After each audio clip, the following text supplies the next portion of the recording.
Welcome to the Fire These Times, the podcast bringing you conversations at the intersection of politics, culture, and the environment. I am your host Joey Ayoub, and today we'll be talking to Emmi Bevensee. They are data journalists who utilizes a data storytelling approach to make complexity understandable. Now, go ahead and check out the categories listed in the episode description. You can even pause this for a sec if you want. That's how many things we get into. And this is just part one. So I won't even try to summarize these two episodes. I will only say that if you are interested in understanding complex problems impacting our world today, I hope that you will find these two episodes useful. So that's today's episode. This episode was first published for monthly Patreon supporters. To become a monthly Patreon supporter, please head out to patreon.com/firethesetimes. That's patreon.com/firethesetimes. Or check the website for other methods. If you cannot donate, you can still support this project by sharing with your friends and family and leaving a review on Apple Podcasts, Spotify, or wherever you get your podcasts. The music of this podcast is by Tara Beat. Thank you for listening and take care. So I'm just gonna play banjo for like the first half of the interview, right? Yes, exactly. That's the point. Okay, cool. Okay, so before we even start, Emmi, can you tell us a bit about some of the billion projects you're involved with at the moment? Yeah, I don't know how I got involved in so many things. 2020 was supposed to be the year that I like cut out all my projects and just focused on one, but instead I still had a lot of things going on. I guess I should start with like, I'm a data scientist. My background is mostly in researching fascist groups and weird forms of fascist creep on the left and stuff like that. But I'm involved in a million things. Like I was helping run this project that we hope to turn into a book about like the role of feelings work in like activist communities. That project is called Emotional Anarchism. I like ran a symposium about decentralization and economic coordination, basically where we were just trying to think about like how different, everybody's like, oh, central planning like in a Stalinist state is bad, but also capitalism is bad, so how do we do economies? And so we had a big conversation about that stuff. And I don't know, I wrote a paper about ecofascism. I just had a really big article where we basically analyzed these email. The people at the center of QAnon is 8chan, now 8kun, and we analyze these like they basically set up their email server wrong and made the logs of everyone they email public. so we just archived it. But then we like did a bunch of data analysis on it and stuff like that. I don't know. I'm all over the place, Joey. Yeah, so like I was just laughing. I muted myself because I was laughing too much. But like you're basically like me. You have no idea how to summarize what you do. That's basically the conclusion here. Yeah, I have a Twitter bio that I can read you. We'll go through them in the chat. It's fine. So like let's just start with one of them. You have a piece entitled, I basically stole the title of it for this episode. Like it takes a network to defeat a network, anti/fascism, and the future of complex warfare. And I think it's upcoming if I'm not mistaken. So like what is it about?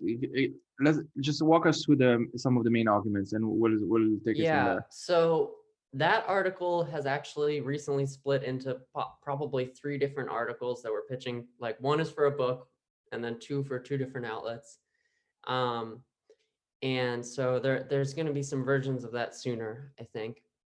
And that the premise for that article was basically like me and some friends of mine have been having this thing that's been bothering us for a while, which is that kind of the vast majority of leftist theory has not really been updated with like the advancements of complexity theory or like information theory or just like the modern technically interconnected world, or like cybernetics, or all these things that have happened since the Industrial Revolution.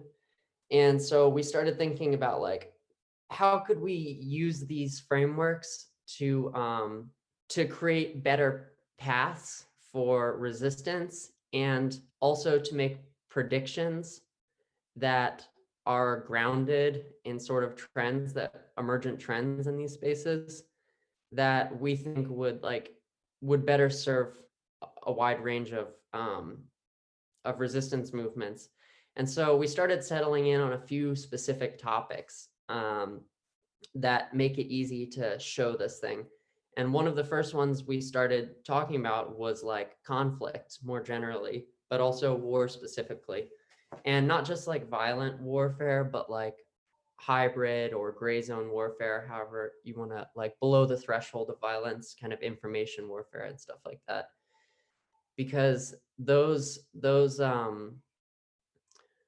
fields make it really make this stuff really obvious. So some of the big things that we highlight are that there are emergent trends towards individual super empowerment. And so what we mean by that is like one person can do a lot of damage or make a lot of impact, or a very small cluster of people.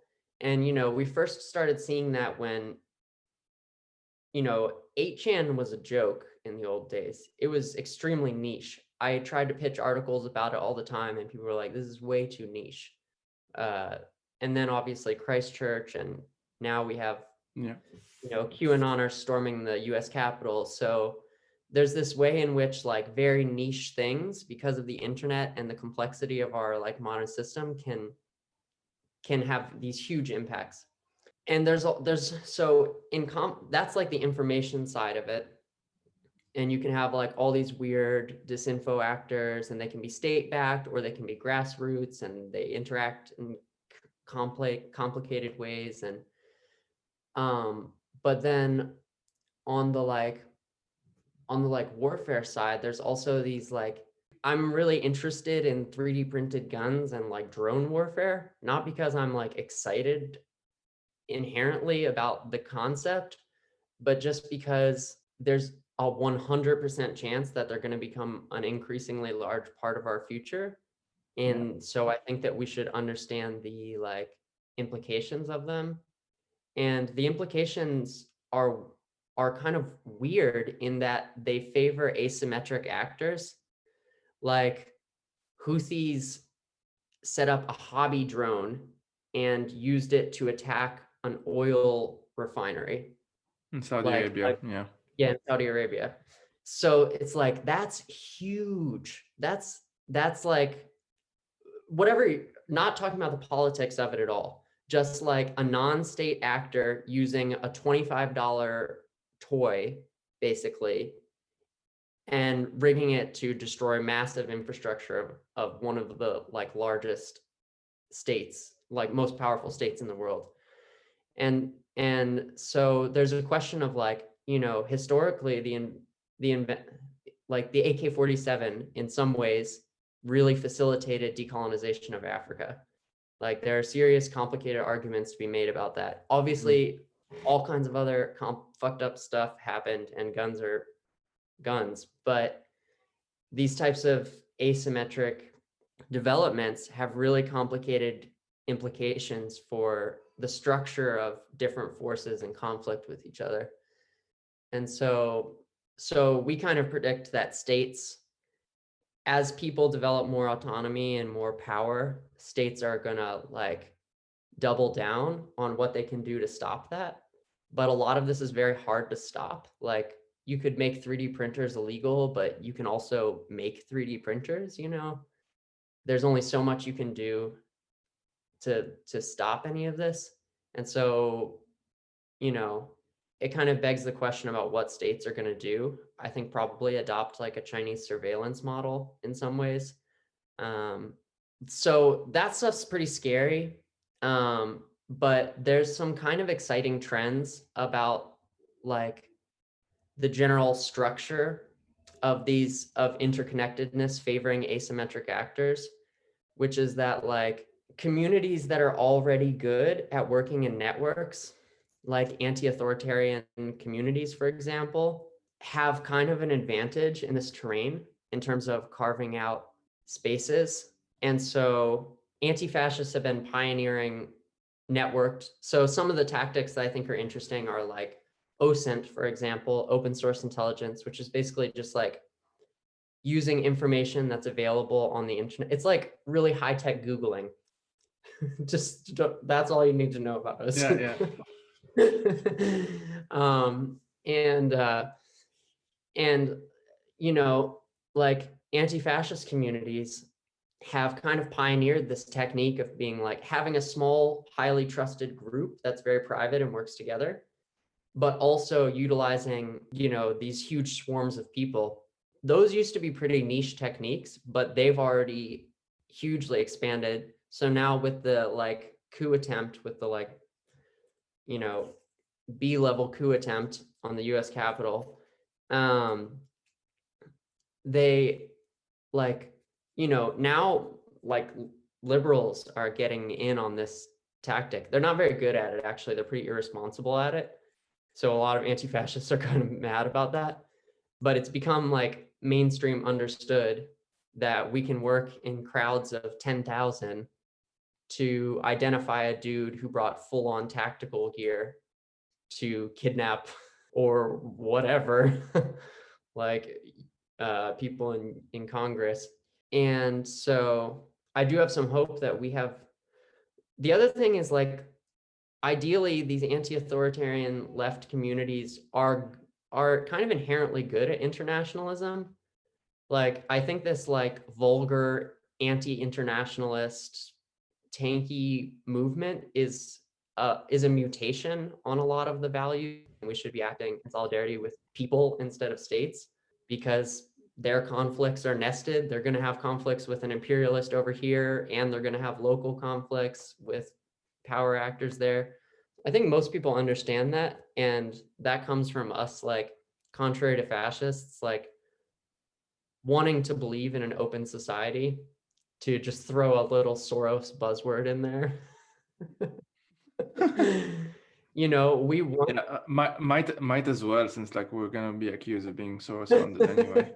Like, we want to believe in empathy. We're not naive, but we want to believe in like, we recognize that our problems are interconnected. So like another example of this kind of weird complexity theory conflict things is like states engage in information warfare, but it's not the Cold War anymore. And there's the internet. And so it's extremely chaos. Like Russia, so there's this outlet called, I don't know how it's pronounced, Katehon, Katehon. Mhm. I don't actually speak Russian. It's pretty transparently run by Russian intelligence. But they were propagating a lot of conspiracies about how 5G causes coronavirus and stuff like that. But now Russia has some of the worst infection rates in the world. So obviously, like in the Cold War or something, it would be advantageous for them to like, you know, try to fuck up the United States by getting a lot of us to die in a pandemic or something, when obviously we can do that well on our own. Yeah, that's. But now, because of the internet and the complexity area, and also playing fire, like pandemics are the quintessential example of complexity dynamics, because viral spread is a complex phenomena. So now they're fucked by coronavirus too. So, and now there's like QAnon shit, you know? So it's like the information warfare of the old era just is like kind of insanely short-sighted at this point. Yeah, whenever I watch one of those old spy movies, it's, you know, by modern standards, or like with the sort of technology that we have now, you could guess who the spy is within like 5 minutes into the movie, and it doesn't the plot doesn't really work anymore, and it's incredible. I've been thinking a lot about. I mean, I think you already know this, obviously, like the disinformation problem.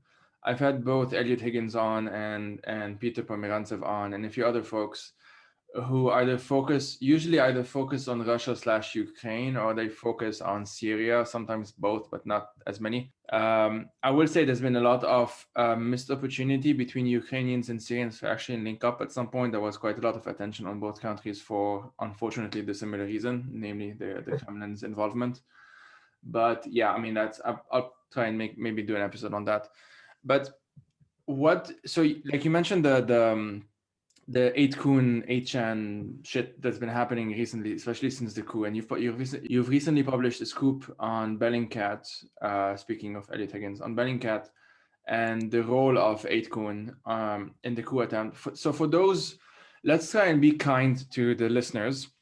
Yeah. Because those are very niche within, or they used to be anyway, back in the good old days. Very niche sections of the internet where very weird shit happens. And if we are also to be extra nice, if that's okay for those who have been living under a rock, can you sort of give your own take, or at least summarize what the fuck happened on January the 6th in the first place? The online dynamic of it anyway. Yeah. Okay. So maybe this should have been my bio at the beginning when you asked me what I'm up to. Yeah.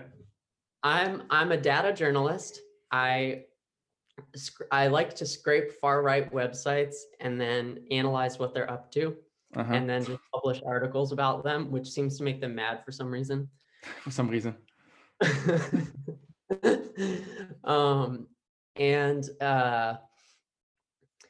And so I've had beef. I've been paying attention to 8chan for a long time, and the Chan world for a long time.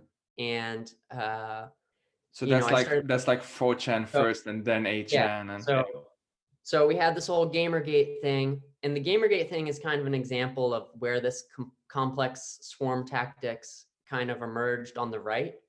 The right was like, we can have these anonymous image boards. They're just forums where you post a picture and then say a racist thing, and then everybody says you're doing a good job. And we can have these, and we can coordinate large-scale doxing and harassment, campaigns against female journalists or like female gamers and stuff like that. Wow, I just said the word female. That came out of my mouth.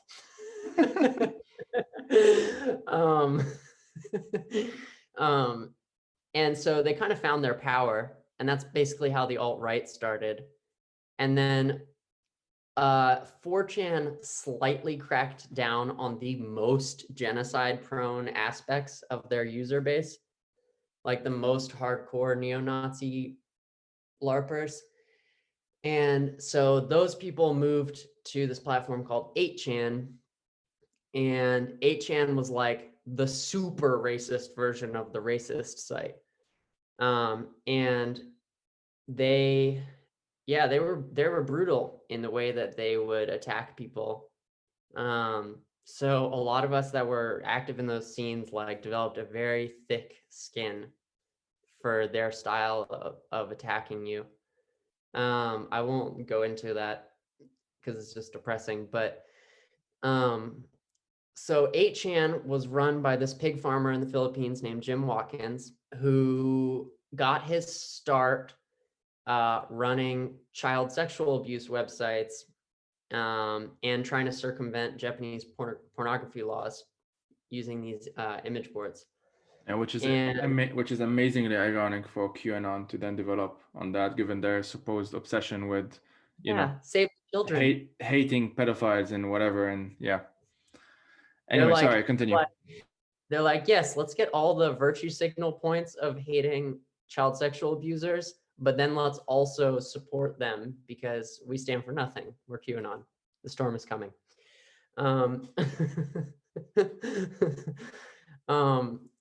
So Jim's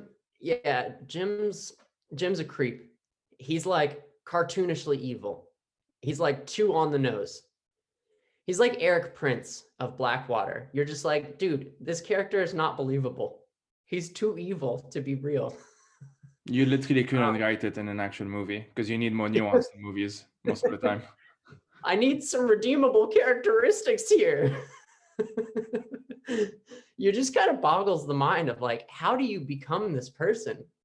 But he has a son named Ron Watkins, and they became the center of QAnon. Like, because Q drops, well, they used to happen on 4chan, but they started happening on 8chan. And there's a lot of arguments about whether Jim or Ron or both are even Q themselves or whatever. And I got blocked by Jim Watkins a while ago for asking about inconsistencies in this verification system that they have for the Q drops called trip codes. And he just blocked me for asking about that. So,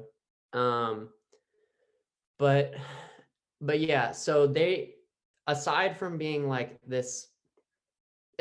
inspiring multiple mass shootings by being this concentrated force for hardcore white supremacy and like these swarm tactics, they also became the center of QAnon because they were hosting the Q drops. And QAnon obviously built the energy, the like tsunami for everything that came to happen with like, Stop the Steal and ultimately the March on the Capitol and stuff like that. Does that cover the basics of the story? For those who don't know, what exactly are swarm tactics? What happens when they do that? Yeah, so anti-fascists and fascists do this tactic differently, but there are some similarities. Like, arguably, in my mind, not arguably, like consistently, fascists have like no like ethics of warfare equivalent. They're just like, I'll dox your grandma. I'll like call your child's school. I'll like, they're just trolls. They come out of the worst part of old anonymous culture. And so they're just like, they want to be maximally edgy and they don't really stand for anything. And whereas like anti-fascists tend to be try to be careful and like more like don't do civilian casualty equivalents and stuff like that. And if they do, they get seriously like harassed by the community. They get blacklisted basically. But basically the swarm tactics aspect of it is trying to use the internet to leverage tons of people acting at the same time for a common purpose. And so like swarming over a topic, like, and there are some real advantages to having large numbers. Like, someone will just recognize their neighbor from the, Capitol breach or whatever. Yeah. Or just like, I watched this one story, it was like BBC Eye or something like that, and they were trying to find this mountain range somewhere in sub-Saharan Africa, I think in the Great Lakes region, and like they were like, in Google Earth all the time trying to find this mountain range, and then finally someone was like, yo, isn't that like right in this spot by where my friend's village is, and like tags their friend, and their friend was like, oh yeah, I know that mountain. So there's like some advantages to having just like a huge number of eyes on a problem, because you can cover more ground, especially if you're working in a semi-coordinated way. Like, and so it's very powerful, because like if you've tried to do OSINT research alone, there are things that are better to do alone or in a small group. But the hardest part about it is that you have so much information to go through that it's just really hard to parse without your brain just like melting out of your ears. So that's kind of the advantage of these swarm tactics, but there's a lot of different forms of it. This is just like, like fascists also like to do like block trains, or not block trains, like brigading. So they'll have like a Telegram group where they'll be like, okay, this anti-fascist account is getting too effective. I want everyone in this Telegram channel to go report them. And so try to get that person's Twitter removed or something like that. So it's like, yeah, it's like hard, yeah. Amazingly similar to just, pro-government trolls in the Arab world. That happens quite a lot as well. And they seem to Yeah. be just as organized often, or they mix in with bots, and sometimes it's difficult to tell them apart, to be honest. But yeah. And yeah, there's maybe also some parallel with like Shabbiha organizations, like the way that you can kind of leverage paramilitary forces in like a hands-on, hands-off kind of way, to like do your bidding. It also happens in Latin America a lot. Like whenever the Mexican government wants to attack the Zapatista autonomous zones, they can't do it legally with the Mexican army. So they have to use these very patriotically named paramilitary groups. Yeah, it's kind of like that because it's just like, or it's like Donald Trump, he's just like, yeah, I don't hate the Proud Boys. It sure wouldn't be too bad if they like beat up all of my political rivals. That would be kind of funny. But anyways, don't do it. There's a lot of like affect in the way he does things, and I feel like that's probably an episode in itself. Like, how in the middle of the attempted coup, he would say things like, what did he say? Like, you're very special. I care about you. Whatever it is. That's some like very like cult 101 shit. Like, this is really, I've seen this in Lebanon with like Hezbollah crap. This is not. Yeah, it was very familiar and very weird to see it just like on my timeline at the time. But yeah, that's a different story. Yeah. So there's aspects of that where you can like a centralized actor can leverage a swarm. Like a swarm can have grassroots dynamics, or it can be manipulated by like a state's warfare. So like in my opinion, there's very probably state actor involvement at high levels in like QAnon. Or I would be embarrassed by the Kremlin if there wasn't. Like it would be, like the US does this shit everywhere, all over the world. The Kremlin does this shit everywhere, all over the world. They're all incompetent, but they're all also very powerful. So, I'd be shocked if there wasn't some involvement. But swarms are complicated. Like states can't control them. They're not like, a vanguard can't. You can't control the entire QAnon movement. It's way too big. It's way too chaotic. You can do a Q drop, but then people will be like, even if it gets too weird in your Q drop, people will, just be like, come up with a new conspiracy. So yeah, that's kind of so anyways, we had this big scoop with 8kun where they didn't update their email server for like 5 years, and it made everyone that they were emailing visible, and their emails were pretty interesting. So Ron Watkins is Jim's son. Sorry, I'm bouncing around on this. It makes sense. It's a complicated network anyway, so I just assume that our conversation is gonna be like that as well. Yeah. So Ron Watkins is Jim Watkins' son, and Ron Watkins was the admin. He stepped down from being admin to grift full time on Stop the Steal. He's basically largely responsible for the Dominion conspiracy. He was cited in the Kraken brief by Sidney Powell, and he was cited and retweeted extensively by Donald Trump, and he went on OANN and stuff like that. So he got a really, really powerful grift going for Stop the Steal. But he was admin of 8kun and 8chan previously during all this other shit. And so we also got all of his emails. It's probably his fault. Like he was saying, oh, I'm a network security analyst. I'm the best in the world. And then he had this email server that was like exposing all of their traffic and their IP addresses, by the way, like, and the entire structure of their databases and everything else on their fucking website. So there was really interesting email contacts. Jim was like actively coordinating with high level QAnon celebrities like Neon Revolt. So that kind of shows that they were actively involved in the QAnon phenomena.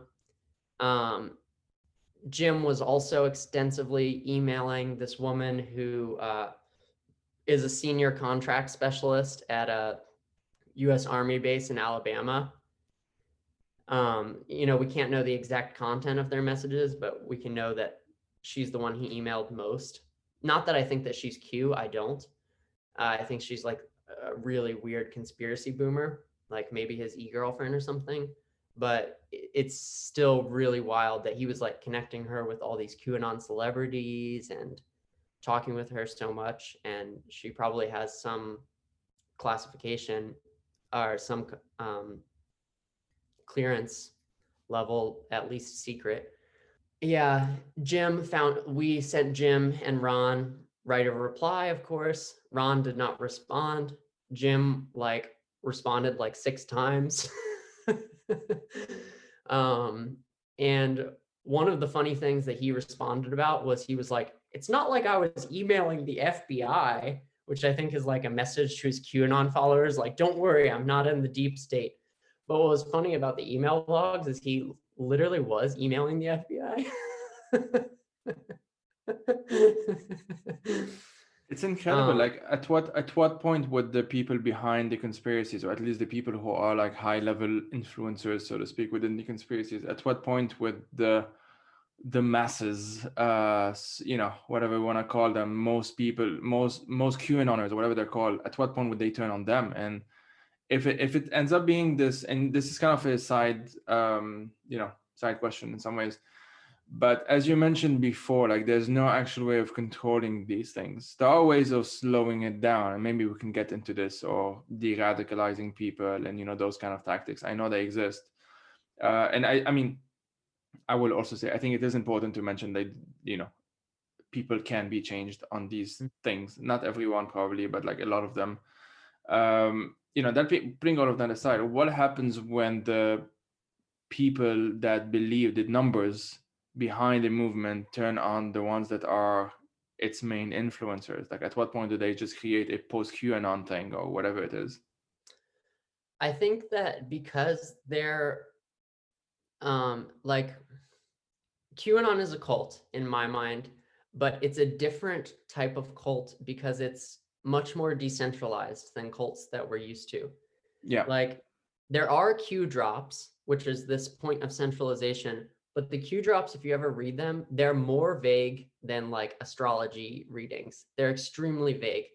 They're like, well, the wave, watch the waters, Q, and then so everyone's like, oh, this must be about watermarks on ballots. You know what I mean? And then they like retroactively make a whole mythos about it. But it's just bullshit. And it's just like cold reading. And so because it's like a decentralized cult, I think it's much harder to control. But it's also much more adaptive because like people can justify anything that happens. They did turn on Pence. I mean, they were all like, we have to hang Pence or whatever.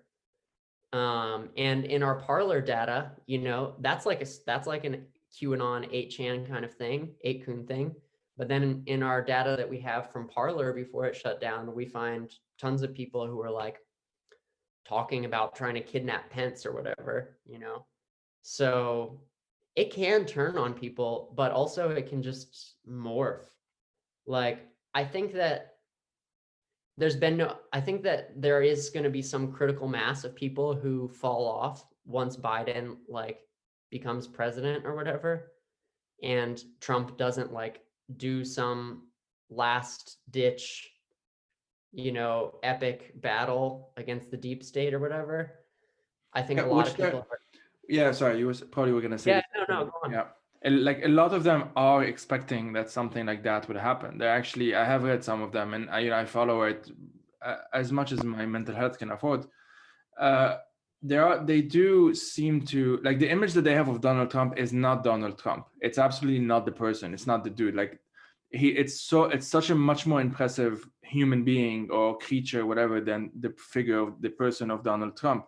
It's very obvious if you're not obviously within the cult.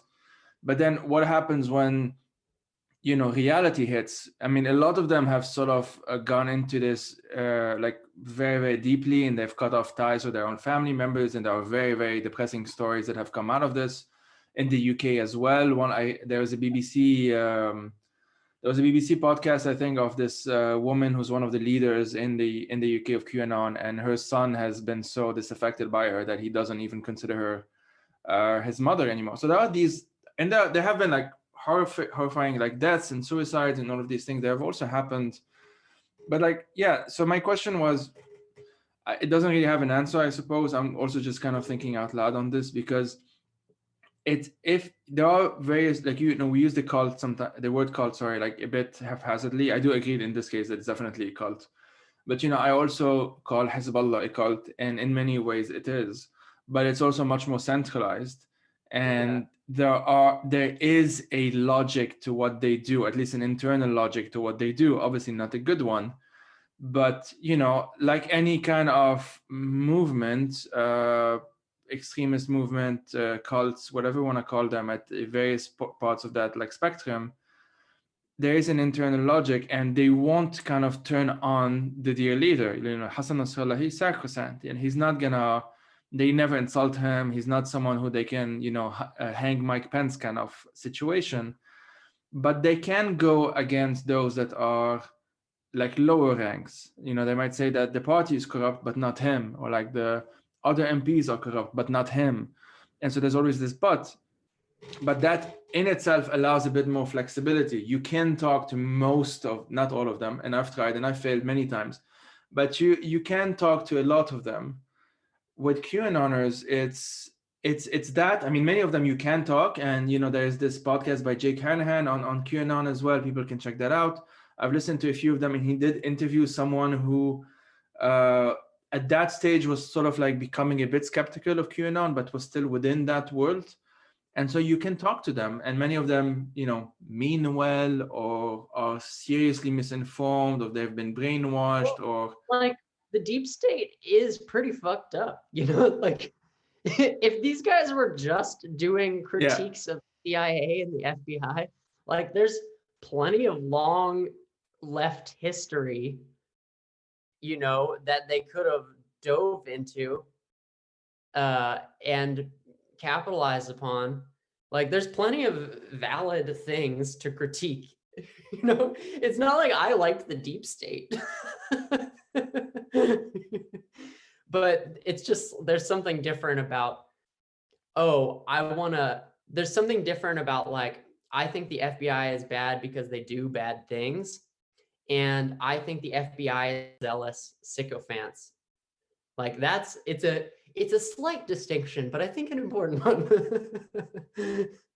Well, I mean, this is a perfect transition, because I wanted to, I know based on previous episodes and, some listeners that have given me some feedback and whatever, that there definitely seems to be a lot of awareness when it comes to like how fascism develops and how it takes over.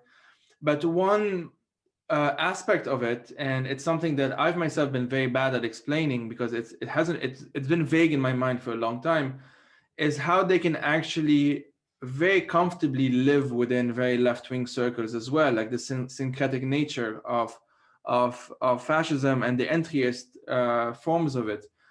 What's your understanding of how this functions? Because I know that, for example, you have focused on, usually I don't mention them, but because it's relevant to this conversation, like gray zone and that sort of shit, it appeals to a lot of people that I would describe as sort of like tanky light, right? Like they're not, and that's on the quote unquote the left, and obviously there's the right wing equivalent of that, the far right. They're not necessarily like, they wouldn't go read like Stalin's autobiography or whatever the fuck he used to write. It's not that kind of dedication, but yeah, it does revolve around the same kind of very binary sort of logic and very binary sort of thinking and whatever, campism essentially. And like the episode that I recorded just before this one, so it will come out a week before this comes out, it was with Rohini Hensman, and she wrote this book called Indefensible, about how the rhetoric of anti-imperialism is so easily used by people that I myself would describe as alt-imperialists or pseudo-anti-imperialists or whatever other terms people have used. Leila Shami Or just straight calls up them. neo-Nazis. Sorry? Or straight up neo-Nazis also Yeah, use the absolutely. language of Absolutely. anti-imperialism. Absolutely, and it's one of the arguments that I've made in terms of there is such a thing as fascist anti-imperialism. It does exist, and so being anti-imperialist in itself does not make you progressive or anti-authoritarian or whatever. But anyway, like all of this to say that if you're talking to someone who doesn't really understand why, quote unquote, like, okay, I'll try and give a semi-concrete example. Why someone who is good on domestic issues in the US can be so horrifically bad on anything that's not related to the US. Like they just they go to the other extreme and they become completely identical from my standpoint to like someone on the far right. How would you understand that phenomenon? And in your view, like what are some of the similarities between this and what we would then understand as like entryism and, you know, the syncretic nature of fascism? And if you can also kind of define them briefly for those who don't know as well. Yeah, okay. So obviously this is 8 books of topics. Yeah. And it's very complex and there's a lot of dynamics at play. So take anything I say right now as an invitation or as a set of questions rather than as the final word on this. And also, even just with myself, I have my views on these issues, but I encourage people to just destroy my views and challenge them and complexify them and make them into better, stronger things that are more accurate. So I think there's a few big dynamics at play. So I'll just say like a context about the US. I think a lot of this shit comes from the US and the UK particularly, but obviously it's in other places. And for us, I think as particularly my generation, we grew up, everyone in the world knew that the US and the UK lied about weapons of mass destruction in order to invade Iraq. So we grew up with like this very visceral understanding that our government lies to everyone in order to justify war. And that was like, that became the cornerstone of like boomer socialist organizing, anti-war organizing in particular. So in the US, there's like old anti-war infrastructure organizations like Answer Coalition, which are horrible on Syria. They're like kind of indistinguishable from the SSNP at points. And the Stop the War movement in the UK as well. And they really mingle with hardcore anti-Semitic organizations. And I'm absolutely not critiquing, or I'm not conflating critiques of Israel with anti-Semitism. I'm talking about actually anti-Semitic organizations.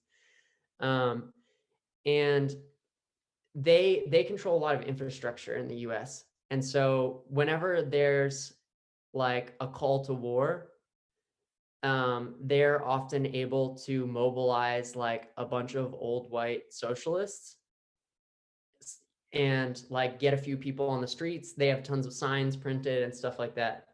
And so they're kind of like, there's kind of like this sense of, if we challenge them, then you're pro-war or whatever. But like, Joey, these people are so ridiculous.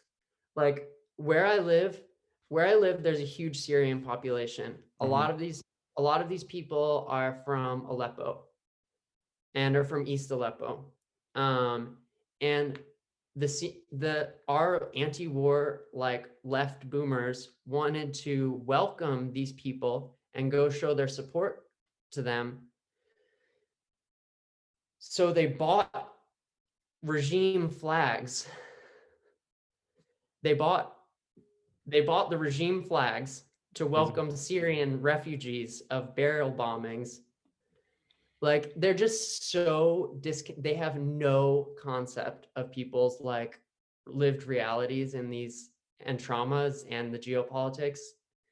It's like even if you have some critique of like, you know, Islamic fundamentalism or something like that, you don't bring the flag of someone who just barrel bombed people to those refugees. Like, it's just like wildly inconsiderate and re-traumatizing. And so that kind of stuff is pretty common. Like when I came, so I used to work, I used to live and work on the Syrian border on the Turkish side for like a year, but I was also working with Syrians for like 2 or 3 years in total in that kind of dedicated way. And so when I came back to the US and I met all my old, like a lot of my leftist friends, even good faith ones who aren't tankies, they're like anarchists, because of the infrastructure that these tanky lights hold, not just on the streets, but also in media organizations, there was just a very extreme form of disinformation, to the point where I would like get in physical confrontations with people at demos and stuff like that, because I would just be like, what the fuck are you talking about? You know, like, because I have all of these people's stories in my, like, there's the types of things that are not even questions of debate amongst Syrians. Like the Overton window is so far from the actual things that are considered questions among Syrians that it was just like baffling to me. It was like being gaslit in this really intense way. And I'm white, you know, like my trauma is vicarious. It's nothing compared to the people whose stories I heard, but like still it was just so baffling to me. And so that was kind of how I started getting interested in this phenomena. And so I mentioned there's like this question of old infrastructure and the Iraq War and not updating, and also just like the complexities of like, how do you parse information when it's coming from somewhere that you don't live and you don't understand the culture? And meanwhile, you're getting spoon-fed like really elaborate disinformation operations from a state-backed actor, multiple state actors. It's pretty hard. I'll give sympathy that it's like, it's hard to know what's going on. You know, like when I first started making friends with more people from Hong Kong, I couldn't quite get a sense of what was going on until I had more friends and there was more media outlets that I ran into and stuff like that. Yeah, So same I'm for me. sympathetic. Yeah, I'm sympathetic to that for sure. But there's like a fundamentalism to the way it works, at least in the West, where yeah, like I can't organize with a lot of the socialists here, unfortunately, because their politics are so bad on the Middle East that I can't like even be around them. They're like, we need to stage a vigil for Soleimani. You know, I'm just like, but why though? Yeah, yeah, yeah. Have you ever considered not? um, and so, okay, there's that level. Then the other level, and something that I wanted to kind of talk to you about, is there's some tension of populism. So there's like the you know, the Duginist view of like pure red brown, like red brown meaning like, you know, leftist aesthetics and fascist politics usually blended together. Do you Sometimes explain? Do you explain what's that? Do you explain who Jugin is for those who are happy right Yeah, now and don't know who he is? Dugin is like this wacky Russian philosopher, but he has held some degree of power in the Russian state at various times. He was very influential in the Russian military, like with Gerasimov, who was like the chief of staff for the Russian military or whatever. Like was very influential with him, but he's kind of also viewed as a wacky figure, and like he's kind of losing influence to like the pure Russian nationalist chauvinists. But he has this view of basically a hard left and far right populist alliance against liberalism. And most people would not get behind, most leftists would not get behind something like that when it's stated that clearly. Like if I was like, hey, liberalism is bad, right? And they're like, yeah. And I'm like, so you want to ally with neo-Nazis about it? They'd be like, wait, what? Yeah. But most reasonable people, although a lot of people just straight up are about it now, it's becoming more and more of a thing. There are all these conferences and stuff. Like, you know, I might get canceled for this, but like a lot of figures on the left, like a lot of the gray zone periphery people, but also people like Ajamu Baraka, who, you know, was vice president candidate for the Green Party and is like, and who visited Damascus. yeah, who went on junket tours, and he went twice to this conference.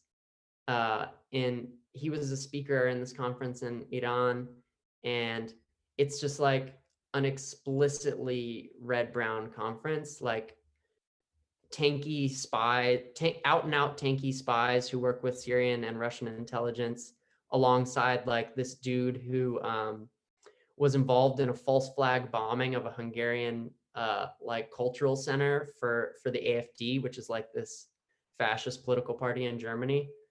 So all these people, just like David Duke went to this conference one time.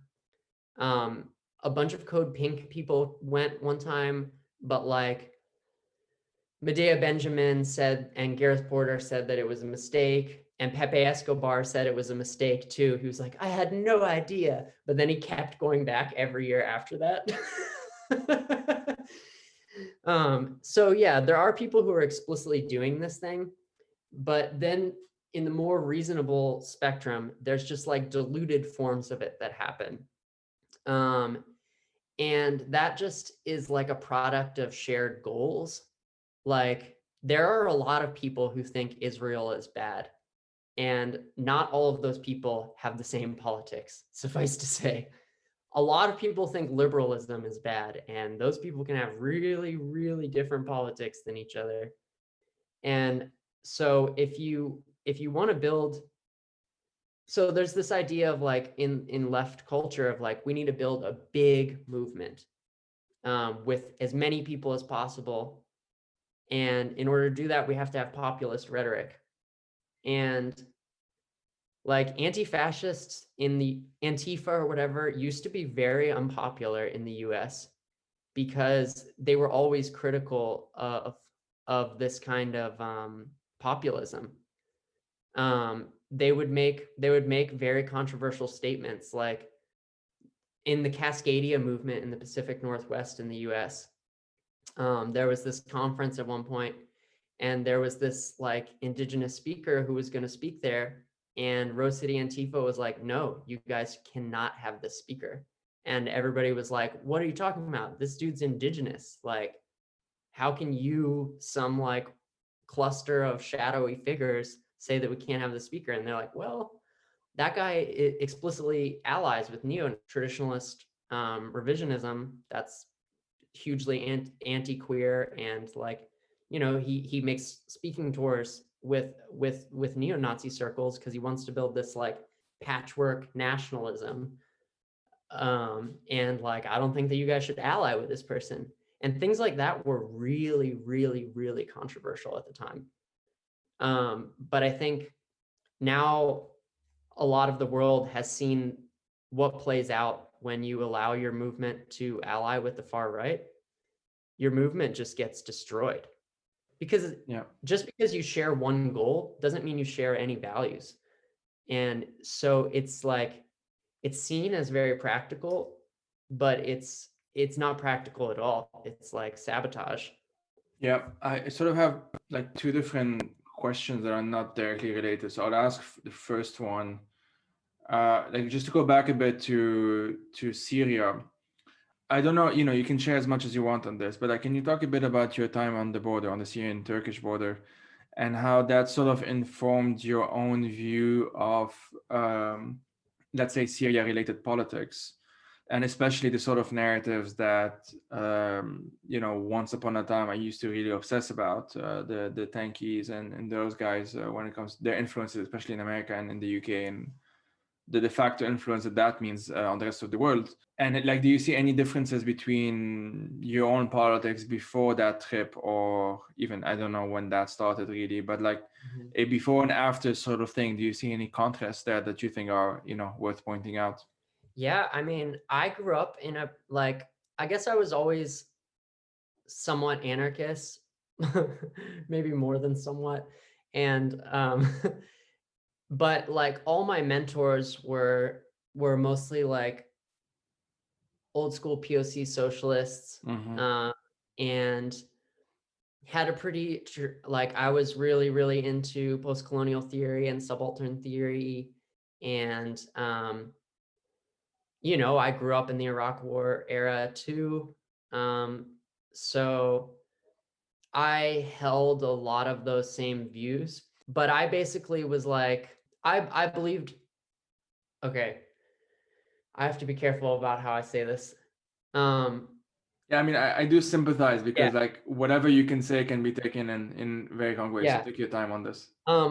So obviously the US is this horrifying actor in international politics.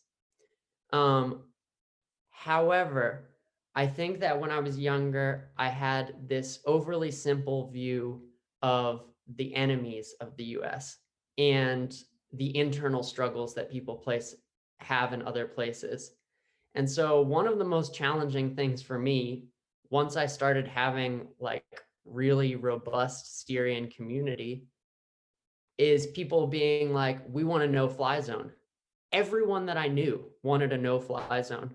Literally no Syrian that I knew thought that that was a bad idea. And,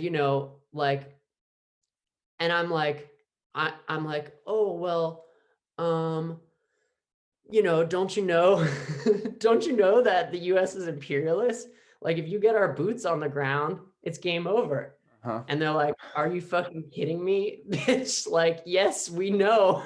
I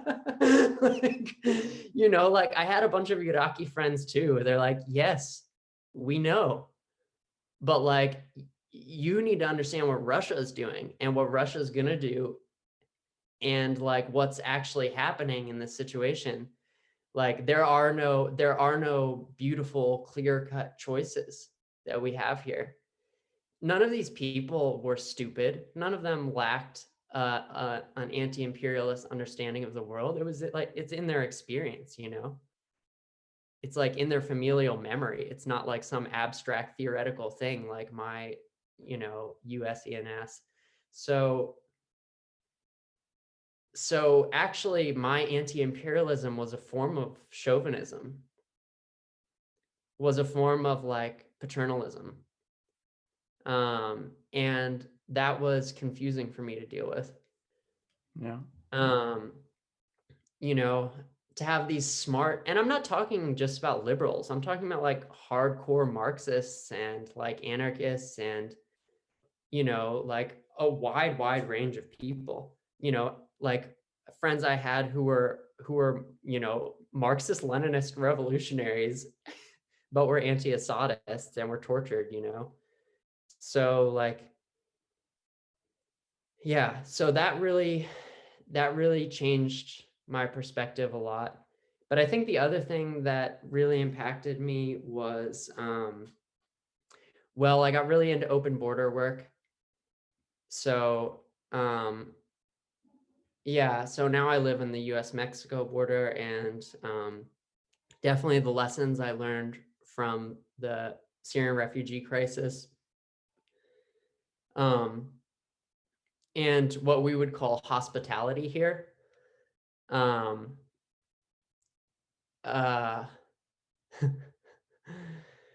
We call it yeah. There's a lot of felonies around this topic, so I'm just gonna leave it alone.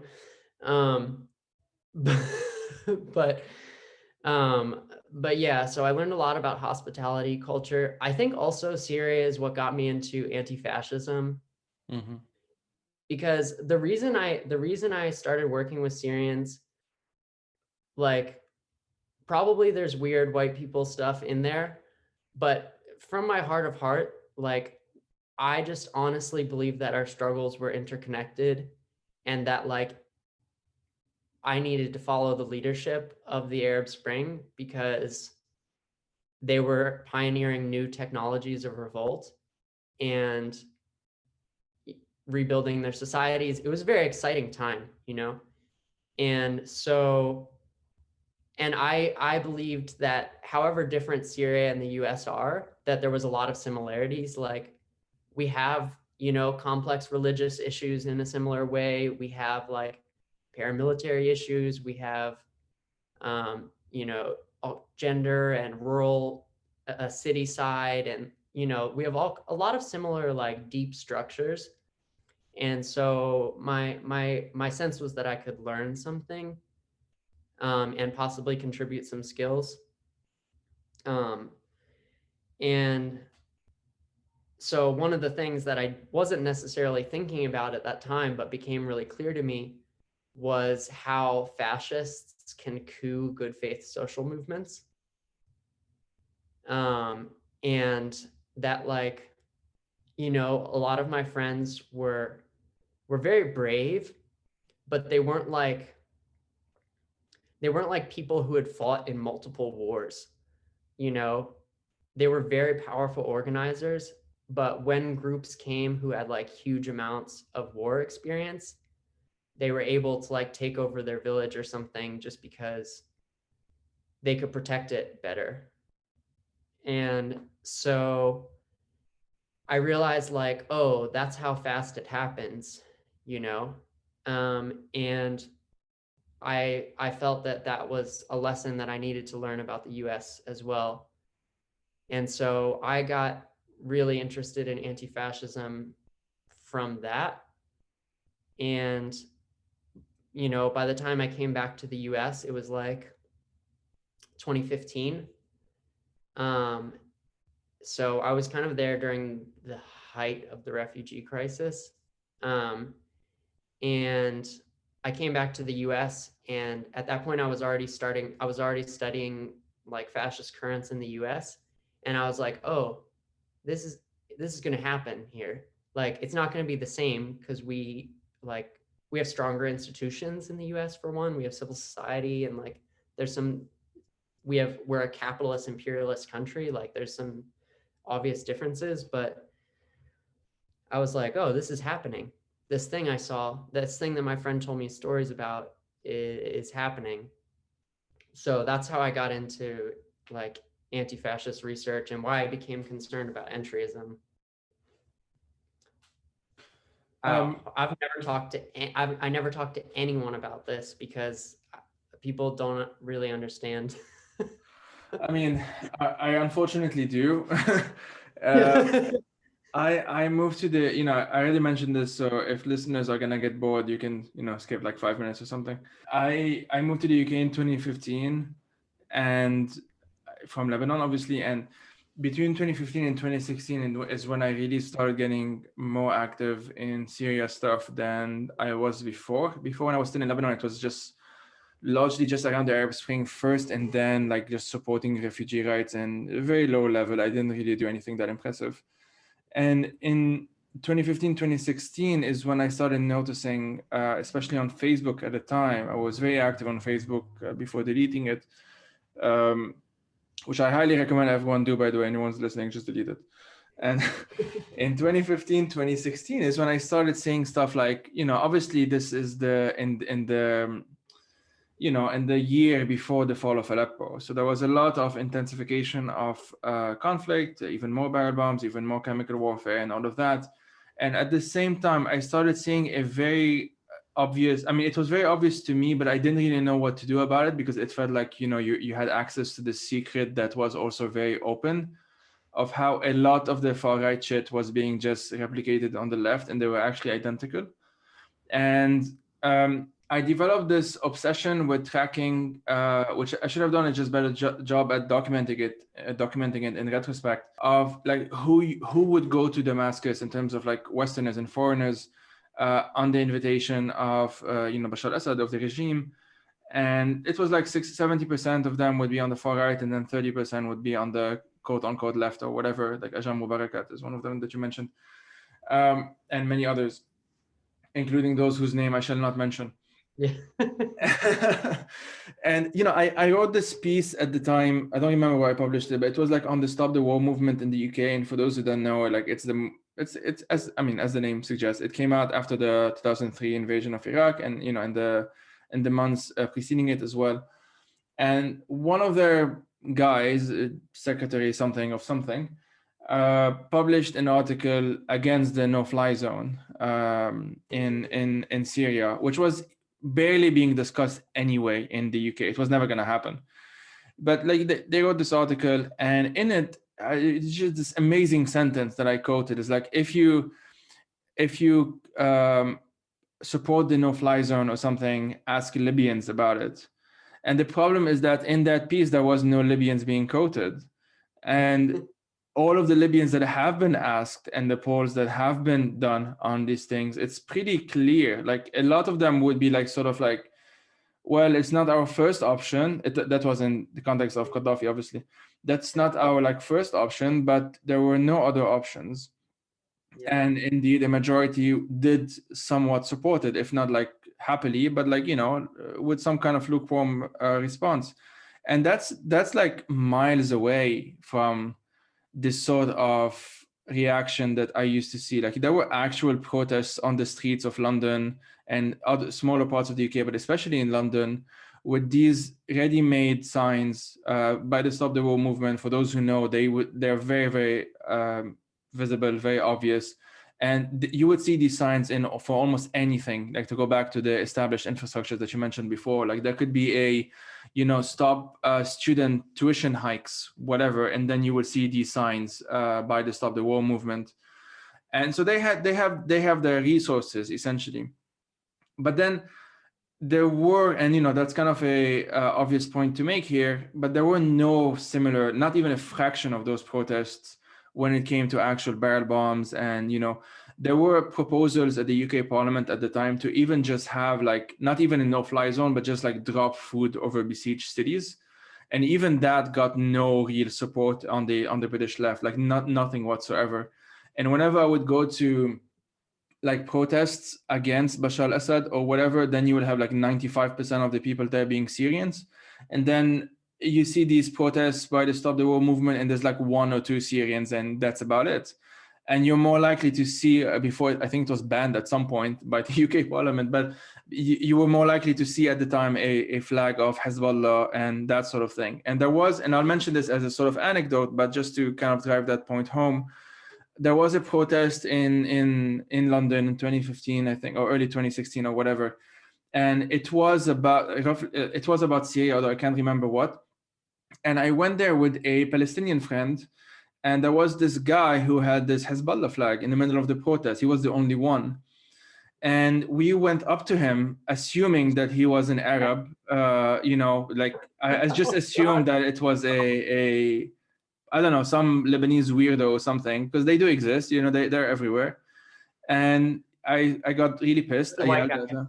It was okay. It was not a white guy. It was this.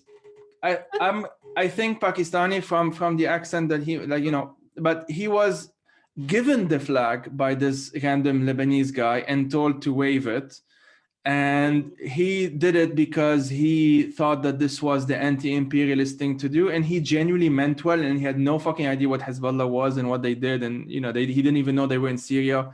He had no idea. And then the Lebanese guy came, the other guy, and the Lebanese guy just basically dismissed me and this Palestinian friend as being imperialist, and the usual crap. And so all of this to say that it's extremely complex, and it gets even more complex when you start entering into these subcategories of identities and whatever. There was this piece at some point, I don't even remember if it was good, but I think it was interesting, of like, there is this phenomenon of queer POCs on the internet being like super tankies about things and whatever. Like, they do exist, and they tend to have a disproportionate impact, probably due to other dynamics.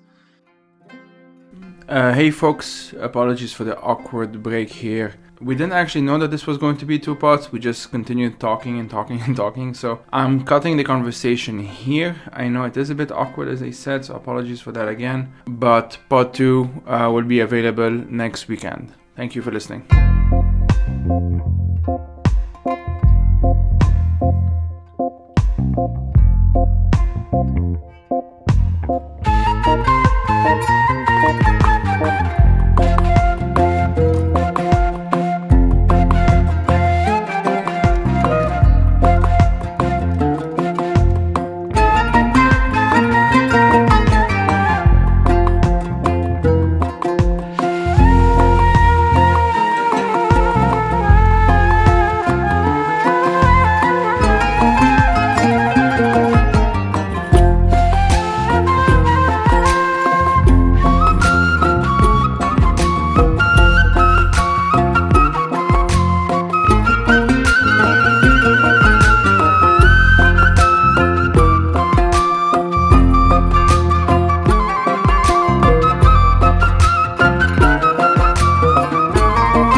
Fire These Times is made possible by supporters on Patreon. If you'd like to support through a monthly donation, you can head out to patreon.com/firethesetimes. And if you want to explore other options, you can do so by checking out the website.